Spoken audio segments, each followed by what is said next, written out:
નમસ્કાર, ન્યૂઝ 18 ગુજરાતી સાથે હું છું શ્રુતિ શાહ અને સમાચારોમાં સૌપ્રથમ વાત કરીશું અયોધ્યામાં મહામહોત્સવની।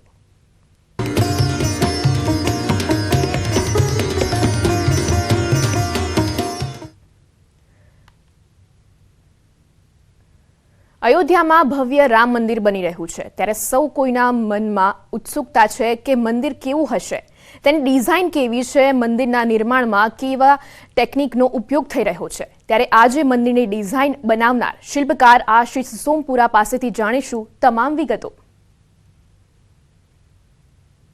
550 साल का इंतजार खत्म होने को और आखिरकार रामलला जो है अपने घर में विराजमान होने वाले हैं।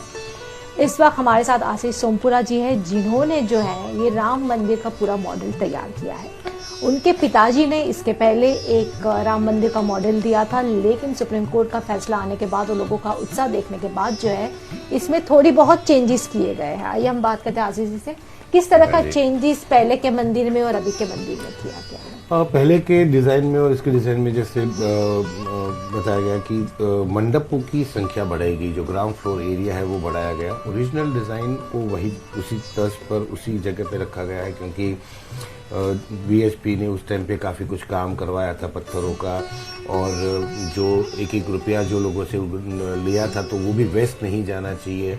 और इतने सालों से जो हर मीडिया में हर जगह पे वही राम मंदिर की तस्वीर चलती थी, तो लोगों के दिमाग में था और ये कि मंदिर होगा तो ऐसा ही होगा, राम मंदिर होगा तो उसकी डिज़ाइन को ज़्यादा चेंज न करते हुए हम लोगों ने इसके ग्राउंड का एक्सटेंशन, मतलब ओरिजिनल डिज़ाइन का एक एक्सटेंशन हमने किया है। पहली जो डिज़ाइन में था वो गर्भगृह, घुड़ मंडप और रंग मंडप ही था और सीधा सिंह द्वार आ जाता था। उसकी जगह अभी एक और मंडप आगे बढ़ाया गया और नॉर्थ और साउथ में एक एक मंडप और बढ़ाए गए, नृत्य मंडप और कीर्तन मंडप और प्रार्थना मंडप, कि जिससे ये 5 मंडपों का एक समूह हो गया पूरा, और उसके बाद में गर्भगृह आएगा। तो इसका फ्लोर एरिया बढ़ाने के साथ साथ ये भी था कि इसकी भव्यता के लिए एक सर्टेन हाइट फिक्स की 161 फीट इसकी हाइट होनी चाहिए टोटल।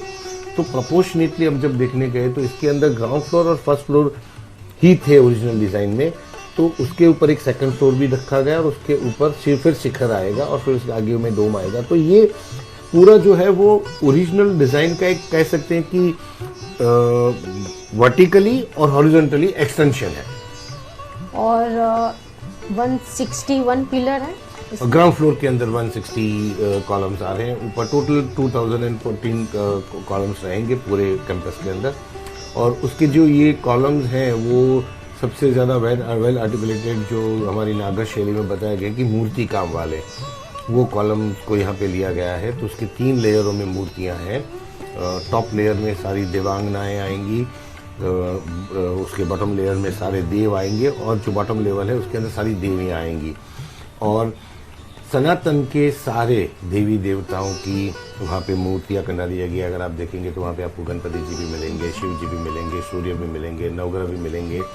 तो ये एक सनातन का एक केंद्र बनाया जाए कि सारे भगवानों को मिलाते हुए आप दशावतार भी देखेंगे गौर मंडप में, तो सारे भगवानों का एक यहाँ पे समूह रखा गया कि सनातन का एक केंद्र बने, कि लोग आके जब देखे तो उनको भी नॉलेज मिले कि हमारे देवी देवता क्या है, कैसे है। और वो भी हर मंडप के नाम और उसके काम के हिसाब से इसके अंदर मूर्तियों बनाई गई है। क्योंकि अगर नृत्य मंडप देखेंगे तो आपको वहाँ पे डांसिंग गणेशा भी मिलेंगे और मृदंग बजाते हुए हनुमान जी भी मिलेंगे। तो इस तरह से पूरा कंसेप्चुलाइज करके इसकी आइकोनोग्राफी का प्लानिंग किया गया है। और जैसे ही मंदिर में हम एंटर होंगे कहीं से भी रामलला की मूर्ति दिखाई देगी। आप जैसे ही सिंह द्वार से एंटर करेंगे आपको सामने ही रामलला की मूर्ति, क्योंकि मूर्ति के प्राविधान में हमारे शास्त्र में कहा गया है कि हर एक भगवान की मूर्ति को एक पर्टिकुलर पार्ट के ऊपर पार्ट में से ही उसकी दृष्टि निकलनी चाहिए। तो उस दृष्टि के हिसाब से वही साइंस पहले से हमको दिखाता है कि जब एंटर होते हैं तो वो आप भगवान को की दृष्टि को आप देख सकते हैं उसी जगह से। तो उसी जगह से वो प्लेसमेंट किया गया है जो पुराने शास्त्रों में दिया गया है। और इसका भी रामलला की जो बड़ी मूर्ति बन रही है उसका भी प्रारूप वही है और उसी हिसाब से इसका होगा। और जैसे कि ये भी कहा जाता है कि रामनवमी के दिन जो है सूर्य की किरणें रामलला जी के ऊपर होगी। जी है, वो हमारे लिए बहुत बड़ा चैलेंज था, क्योंकि जैसे आप अगर दर्शकों को बता रहा हूँ तो हमारा जो कैलेंडर है वो ल्यूनार कैलेंडर के हिसाब से चलता है, और सन की जो पोजीशन है वो सोलर की इक्लिप्स के हिसाब से बदलती है, तो हर साल रामनवमी की डेट बदलती है, वो 19 साल तक बदली जाती है। तो और 19 साल के बाद ही उसका चक्कर कंप्लीट होता है।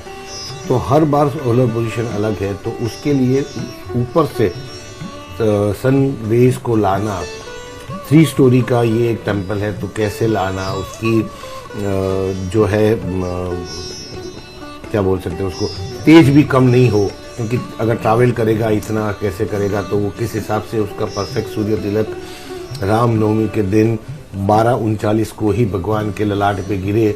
तो उसके लिए काफ़ी चीज़ें CSIR गवर्नमेंट की बॉडी है, वो CBRI रूल की, बेंगलोर के कुछ एस्ट्रोलॉजी के साइंटिस्ट थे, सब ने मिलकर एक डिज़ाइन और तैयार किया, उसको इस मंदिर के अंदर इम्प्लीमेंट किया गया कि जिससे हर साल भगवान की रामनवमी के दिन ही आप ललाट के ऊपर तिलक देख पाएंगे।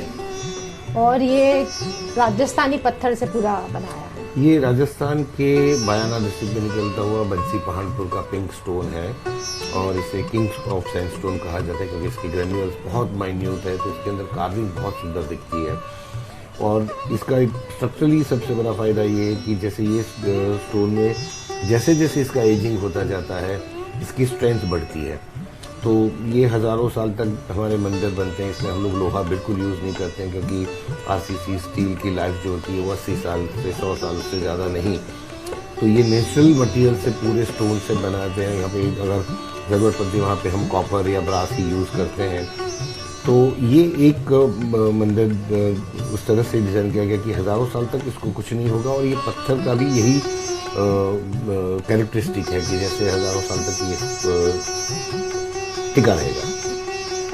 और जैसे कि अभी काफ़ी ग्लोबल वार्मिंग होती है, नेचुरल डिज़ास्टर्स बहुत होते हैं, भूकंप भी बहुत आने लगे हैं, तो ये इसके डिज़ाइन क्या फ्यूचर को ध्यान में रखकर बनाई गई है? हाँ, डेफिनेटली ये एक बहुत बड़ी चीज़ थी हमारे लिए कि ये स्ट्रक्चर एनालिसिस, ये विश्व का पहला मंदिर होगा जो बनने से पहले इसका स्ट्रक्चर 3D स्ट्रक्चर एनालिसिस हुआ है, और वो भी 2500 साल के लिए। मतलब 2500 साल में इसका पत्थर जो है उसकी कोरोजन के साथ, जो भी डिटोरिएशन के साथ, कितना भी बड़ा अर्थक्वेक आए, कितना भी कोई भी नेचुरल कैलेमिटी आए, इस टेम्पल को कुछ नहीं होगा। इस तरह का इसका स्ट्रक्चर एनालिसिस भारत की बहुत बड़ी CBRI रूल की ने इसका स्ट्रक्चर एनालिसिस किया है, और उसकी वजह से जो हमारी ओरिजिनल डिज़ाइन थी उसमें 5 से 10% के बीच का वेरिएशन आया था। तो उसके अंदर हम लोगों को कुछ कॉलम्स की विड्थ बतानी पड़ी, कहीं पे सॉलिड वॉल्स को डालना पड़ा। तो लेकिन उसको भी हम लोगों ने इस हिसाब से कर दिया कि वो आर्किटेक्चरली अलग ना लगे, मतलब it's become a part of original design, उसको ऐसे ही ट्रीट किया गया। और आई थिंक सक्सेसफुली हम वो लोग कर पाए, क्योंकि अभी भी किसी को, जो लोग भी विजिट करते हैं, काफ़ी लोग मिलते हैं, काफ़ी लोग जो देख चुके हैं, उन्होंने कभी ऐसा नहीं कहा कि ये कुछ और दिख रहा है या क्या। तो ये कह सकते हैं कि सक्सेसफुली हमने उस चीज़ को इम्प्लीमेंट कर लिया इसके अंदर। तो फिर जैसे कि इसमें कहा जाता है कि मंदिर में सिर्फ राम लल्ला की ही मूर्ति रहेगी और किसी की मूर्ति नहीं, ग्राउंड फ्लोर राम दरबार में ग्राउंड फ्लोर के ऊपर राम लल्ला रहेंगे डेफिनेटली, क्योंकि ये राम जन्मभूमि है, तो जन्मभूमि तो छोटे ही राम लल्ला चाहिए। लेकिन फर्स्ट फ्लोर के ऊपर राम दरबार रहेगा पूरा राम का, क्योंकि रामायण के साथ भी उसका वो था। तो ग्राउंड फ्लोर पे राम लल्ला और फर्स्ट फ्लोर के ऊपर जो है राम दरबार रहेगा। ये बहुत शुरू से जब पिताजी ने डिज़ाइन किया था तभी से, तो वो चीज़ तो वहीं की वहीं रहे। ओनली सेकंड फ्लोर हमने जो बनाया वो पब्लिक के लिए नहीं होगा, वो सिर्फ ट्रस्ट के लिए होगा। सो जो 161 फीट का जो हाइट हमको चाहिए और जो वेल प्रोपोर्शनेट बिल्डिंग आपको आर्किटेक्चर दिख रहा है, तो उसके लिए वो एक फ्लोर बढ़ाना ज़रूरी था, तो वो बढ़ाया गया उधर। और जैसे कि ये पूरा मंदिर बनने में और कितना वक्त लगेगा? पूरा कंप्लीट होने में ये और प्लस कॉरिडोर दोनों होने में ऑलमोस्ट अभी भी शायद 1 से 1.5 साल और लग जाए इसमें। और फेज 2 का काम कब तक? फेज 2 का काम तो साथ साथ अभी जैसे ये ओपनिंग के बाद चालू कर रहे हैं हम लोग, लेकिन फिर भी कम से कम 3 से 4 साल तो और लगेंगे, क्योंकि अभी तो उनका प्लानिंग भी होना है, कैसे करना है, क्या करना है, तो उसके लिए टाइम लगेगा। फिर कंस्ट्रक्शन भी होना उसका, तो उतना तो टाइम लग ही जाएगा। 22 જાન્યુઆરીએ પ્રભુ શ્રી રામ અયોધ્યામાં વિરાજમાન થવાના છે। જેમ ભરતે ભગવાન રામના આવ્યા બાદ અયોધ્યામાં ખુશીઓ મનાવી હતી, આજે પૂરો દેશ એ જ રીતે જશ્ન મનાવવા જઈ રહ્યો છે। ત્યારે આજે અમે તમને લઈને જઈશું ભરતકુંડ, જ્યાં વનવાસથી પરત ફરેલા પ્રભુ શ્રી રામ અને ભરતનો થયો હતો મેળાપ.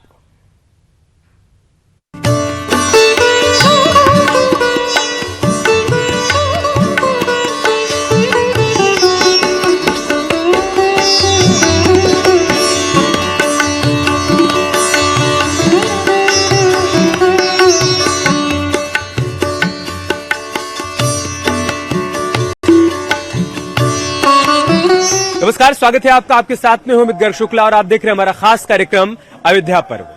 अयोध्या पर्व में आज बात भरतकुंड की. अयोध्या से 15 किलोमीटर दूर स्थित है भरतकुंड. भरतकुंड वो स्थान है जहां पर प्रभु राम के भाई भरत ने 14 बरस तक अपने भाई का इंतजार किया. तो आज के इस एपिसोड में हम आपको बताएंगे कहानी भरतकुंड की. અયોધ્યામાં નંદીગ્રામ ભરતકુંડને લઈને કહેવામાં આવે છે કે અહીં ભગવાન રામના ભાઈ ભરતે રામના વનવાસથી પરત ફરવા માટે તપસ્યા કરી હતી. માન્યતા છે કે પ્રભુ રામ જ્યારે 14 વર્ષના વનવાસ માટે રાજપાટ છોડીને ચાલ્યા ગયા ત્યારે ભરત તેમને મનાવવા માટે પહોંચ્યા, પણ રામે ભરતને નંદીગ્રામ જ રોકી દીધા. 14 बरस की वनवास की यात्रा के दौरान प्रभु श्री राम जब चित्रकूट में थे तो उनके भाई भरत उनको मनाने के लिए गए. प्रभु राम ने मना कर दिया, वो नहीं लौटे. वहां से भाई भरत प्रभु राम की चरण पादुका लेकर लौटे. अयोध्या नहीं गए, वो चले आए नंदीग्राम भरतकुंड. और यहाँ पर भरत सरोवर के पास यहीं पर 14 साल तक उन्होंने तप किया. उन्होंने कहा कि जब तक मेरे भैया वनवास काटकर वापस नहीं आ जाते मैं अयोध्या नहीं जाऊंगा, मैं वो राजपाट नहीं संभालूंगा. यहीं पर वो नित्य निरंतर उनका ध्यान करते रहे, तपस्या करते रहे, तप करते रहे और इस सरोवर में स्नान करते रहे. ભરતકુંડના જાણકાર જણાવે છે કે ચિત્રકૂટથી પ્રભુ શ્રી રામની ચરણ પાદુકાને લઈને ભરતકુંડ આવી ગયા અને અહીંથી જ તપસ્યા કરતા કરતા પાદુકાના આદેશ પર રાજપાટ કરવા लाग्या. चरण पादुका को उन्होंने सिंहासन पर आरूढ़ किया और चरण पादुका से पूछ के कि कैसे राजपाट का संचालन करना है. जो आदेश चरण पादुका से होता था उसी अनुरूप वो अपने मंत्रियों को और वहां से जुड़े प्रशासनिक सेवा से जुड़े हुए जो अयोध्या के थे तत्कालीन उन लोगों को निर्देश देते थे. उसी हिसाब से अयोध्या का राजपाट होता था, संचालन होता था. પ્રભુ રામ વનવાસ ગયા બાદ ભરત અહીં જ તેમની રાહ જોતા રહ્યા. આ એવો સમય હતો જેવો કળિયુગમાં 500 વર્ષથી દેશની जनता કરી રહી છે. तो प्रभु राम के भक्तों का इंतजार समाप्त होने वाला है. 500 वर्षों की तपस्या का परिणाम आने वाला है. 22 जनवरी को रामलला गर्भगृह में विराजमान हो जाएंगे. ये तो हमारे युग की कहानी है. लेकिन त्रेता युग में जब प्रभु श्री राम 14 बरस का वनवास काटकर लौटे थे तो अयोध्या नहीं गए. पहले अपने भाई भरत से मिलने के लिए भरतकुंड आए. નંદીગ્રામમાં પ્રભુ રામની ચરણ પાદુકા સાથે ભરત તપ કરવા लाग्या અને અહીંથી જ તેમના આદેશ પર રાજ કરતા રહ્યા. समझब कहब करब तुम जोई धर्म सार जग होई सोई. आपके द्वारा जो कहा गया समझा गया वो वही धर्म का सार बनेगा. तो भरतलाल जी ने बताया कि हम राम नंदीग्राम रहना चाहते हैं. तो वहां से राम मात गुरुपत सिरनाई प्रभु पद पीठ रजाए सुपाई. नंदी गांव कर परन कुटीरा कीन निवास धर्म तीरा. वहां से आते हैं नंदीग्राम. राम मात गुरुपद सिरनाई प्रभु पद पीठ रजाए सुपाई. जो प्रभु पद मिला था उसको लेकर के आते हैं और यहाँ पर पादुका के लिए सिंहासन बनाते हैं. હવે તમને લઈને જઈએ ભરત ગુફા, જ્યાં પ્રભુ શ્રી રામની રાહમાં ભરતે 14 વર્ષ સુધી રાહ જોઈ. આ જ ગુફામાંથી ભરત અયોધ્યાનું શાસન પણ ચલાવતા રહ્યા. जब हम किसी का इंतजार करते हैं तो पल पल भारी होता है. और जब भरत जी 14 बरस तक राम का इंतजार कर रहे थे तो आप सोचिए कि उनके लिए हर क्षण कितना भारी रहा होगा. वो क्या करते रहे होंगे. वो यहाँ आकर तपस्या कर रहे थे. ये भरत गुफा आप मेरे पीछे देख पा रहे हैं. इसी भरत गुफा में बैठकर वो 14 बरस तक तपस्या करते रहे, इंतजार करते रहे कि कब ये घड़ी समाप्त होगी, कब मेरे भैया राम लौट कर आएंगे और मेरा उनका मिलन होगा. हम इस गुफा के भीतर चलेंगे, आपको दिखाएंगे वो स्थान जहां पर भरत जी 14 बरस तक तपस्या करते रहे, तप करते रहे, ध्यान लगाते रहे. ન્યૂઝ 18ની ટીમ ભરત ગુફા પહોંચી, જ્યાં ભરતજી પોતાના ભાઈના વિયોગમાં વિરાજમાન છે. તસવીરોમાં જોઈ શકો છો કે આજે પણ ગુફા પૂજનીય છે. અહીં ભરતજીના દર્શન માટે લોકો આવે છે. तो भरत गुफा के भीतर हम आ गए हैं. यहाँ पर भरत जी की प्रतिमा आप देख पाएंगे. आप देखिए यहाँ पर वो ध्यान लगाए हुए बैठे हुए हैं. तपस्या कर रहे हैं, तप कर रहे हैं और इंतजार कर रहे हैं अपने भाई के लौट आने का। प्रभु राम के लौट आने का 14 बरस का इंतजार आसान नहीं था। जिस प्रकार से आज राम भक्तों ने 500 बरस का इंतजार किया रामलला के मंदिर के निर्माण का, ऐसे ही त्रेता युग में भरत जी ने इंतजार किया था अपने भाई के वनवास से लौट आने का, और वो 14 बरस का जो इंतजार था वो आसान नहीं रहा होगा। ભરતના તપનો સમય ધીરે ધીરે વીતવા લાગ્યો।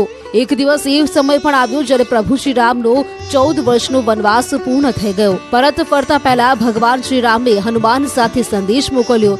જ્યારે હનુમાનજીએ ભગવાન રામના આવવાની સૂચના આપી તો ભરત ખુશીથી નાચવા लाग्या। આ વટ વૃક્ષ એ જ મેળાપનું સાક્ષી છે। तो भरत कुंड में घूमते हुए हम उस प्राचीन वट वृक्ष के पास आ गए हैं जो प्रतीक है भरत और हनुमान जी के मिलन का। आप देखिए यहाँ पर लिखा हुआ है श्री भरत हनुमान मिलन वट वृक्ष प्राचीन। इसके पीछे की भी एक कहानी है, कहानी बताते हैं आप। प्रभु राम के आने की सूचना पर भरत हनुमान को गले लगाते हैं। फिर विश्वास होता है, नहीं जन अवगुण प्रभु मानने का हो, इस पर फिर विश्वास आ जाता है कि प्रभु आएंगे। इतने में जब इतना भाव आया तब तक हनुमान जी यहाँ विराजमान हो गए। राम विराह सागर में भरत मगन मन होत, विप्र रूप धरि पवन सुत आए गयो जनपोत। ब्राह्मण के रूप में हनुमान जी यहाँ विराजमान हुए। तो उसी जगह से बोलते हैं, जास विराह सोचो दिन राती, रटो निरंतर गुनगन पाती। जिसकी विराह में आप दिनों रात सोच रहे हैं, 14 वर्ष बिताते हैं, वो प्रभु आ गए। નંદીગ્રામના ભરત કુંડમાં આજે પણ એ વટ વૃક્ષ ભગવાન હનુમાન અને ભરતના મેળાપનું સાક્ષી છે। ફરી એકવાર જોઈ લો, આ એ જ વડનું ઝાડ છે જે આજે પણ ભરતની ખુશીનો પુરાવો આપે છે।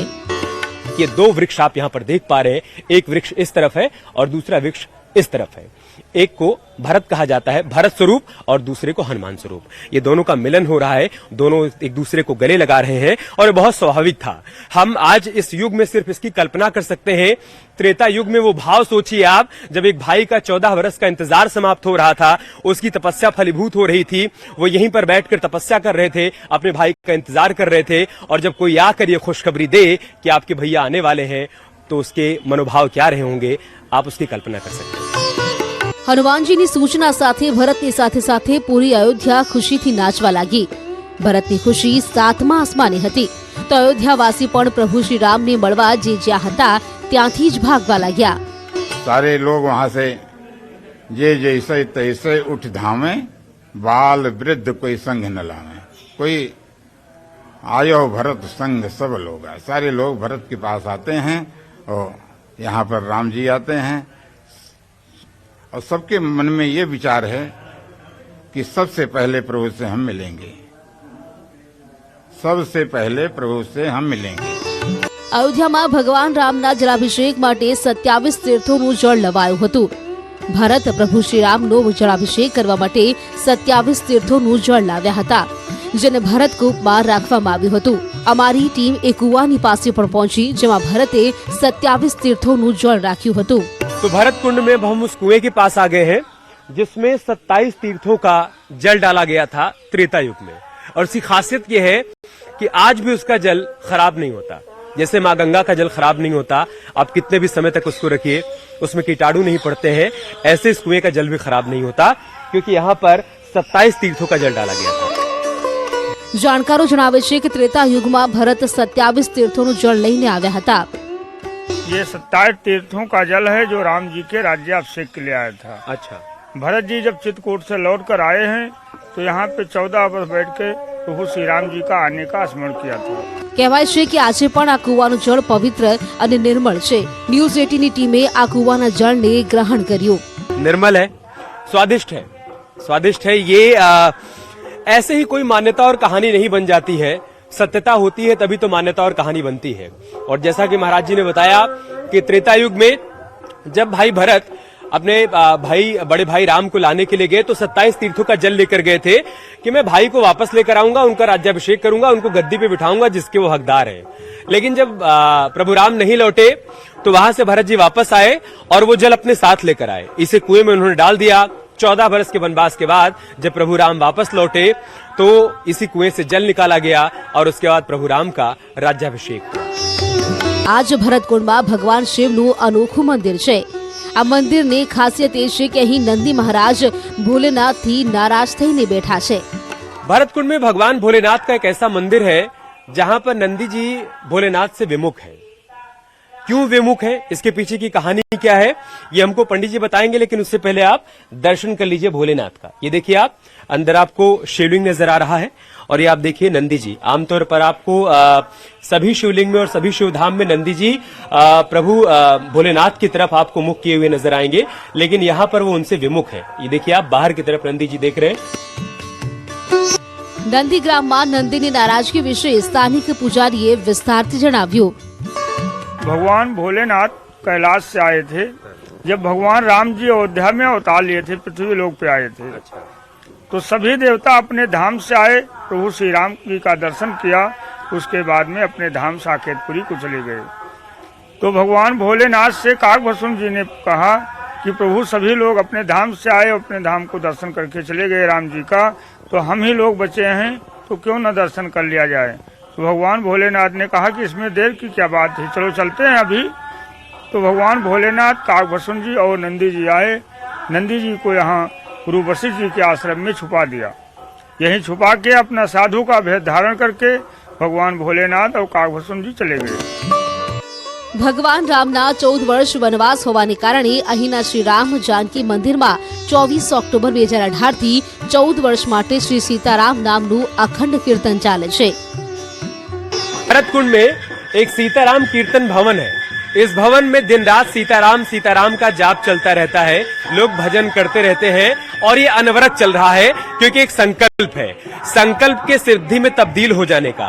दरअसल जब राम मंदिर का मामला कोर्ट में अटकाया भटकाया लटकाया जा रहा था, उसी दौरान राम भक्त अलग अलग संकल्प ले रहे थे और यहाँ भरतकुंड में भी एक संकल्प लिया गया कि जब तक राम मंदिर का निर्माण नहीं हो जाएगा 14 बरस तक इसी तरीके से राम भजन यहाँ पर गाया जाएगा। 24 अक्टूबर 2018 से यहाँ पर इसी तरीके से 24 घंटे अनवरत सीताराम सीताराम का भजन किया जा रहा है, जो 14 बरस तक चलता रहेगा। दूसरी तरफ संकल्प सिद्धि में तब्दील हो रहा है, दिव्य और भव्य राम मंदिर का निर्माण हो रहा है, तो इनका उत्साह भी बढ़ता जा रहा है, क्योंकि इनको मालूम है कि इनकी तपस्या फलीभूत हो रही है। 22 જાન્યુઆરીએ પ્રભુ શ્રી રામ અયોધ્યામાં વિરાજમાન થવાના છે। તેવામાં જેમ ભરતે ભગવાન રામના આવ્યા બાદ અયોધ્યામાં ખુશીઓ મનાવી હતી, આજ પૂરો દેશ એ જ રીતે જશ્ન મનાવી રહ્યો છે।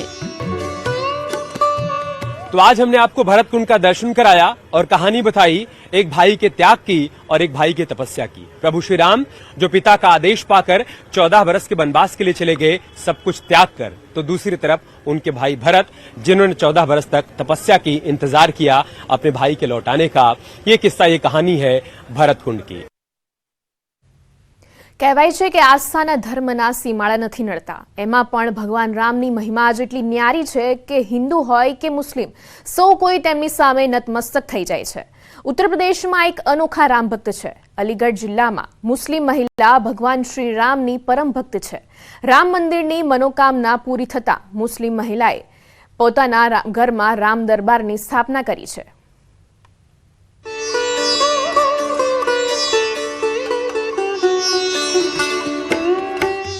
પ્રભુ શ્રી રામની પરમ ભક્ત રૂબી ખાન મુસ્લિમ પરિવારના ઘરમાં વિરાજ્યા રામલલ્લા। મુસ્લિમ મહિલાએ ઘરમાં જ સજાવ્યું રામ દરબાર। हम राम के हैं, राम सबके हैं। આ શબ્દો છે એક મુસ્લિમ મહિલાના। કહે છે ને કે આસ્થાને ન તો ધર્મ નડે છે ન તો ધર્મની શેહ। ઉત્તર પ્રદેશના અલીગઢ જિલ્લામાં ભગવાન શ્રી રામના એક અનોખા ભક્ત જોવા મળ્યા। રૂબી આસિફ ખાન નામની આ મુસ્લિમ મહિલા પ્રભુ શ્રી રામની પરમ ભક્ત છે। અયોધ્યામાં રામ મંદિર બને તેવી રૂબી ખાનની મનોકામના હતી, જે પૂરી થતા મુસ્લિમ મહિલાએ પોતાના ઘરમાં જ પ્રભુ શ્રી રામનો દરબાર સજાવ્યો છે। રૂબી ખાન રામ દરબારની સ્થાપના કરી રોજ પૂજા અર્ચના કરે છે। જ્યારે રામ મંદિરની પહેલી ઈંટ મુકાઈ ત્યારથી જ ઝડપથી જ રામ મંદિર બનવાની રૂબી ખાને ભગવાન શ્રી રામ પાસે મનોકામના માંગી હતી, જે હવે પૂર્ણ થવા જઈ રહી છે। એટલા માટે જ તેણે પોતાના ઘરમાં રામ દરબારની સ્થાપના કરી છે। રૂબીનું કહેવું છે કે તેમનો પરિવાર જલ્દી જ ભગવાન શ્રી રામના દર્શન માટે અયોધ્યા જશે। बहुत अच्छा।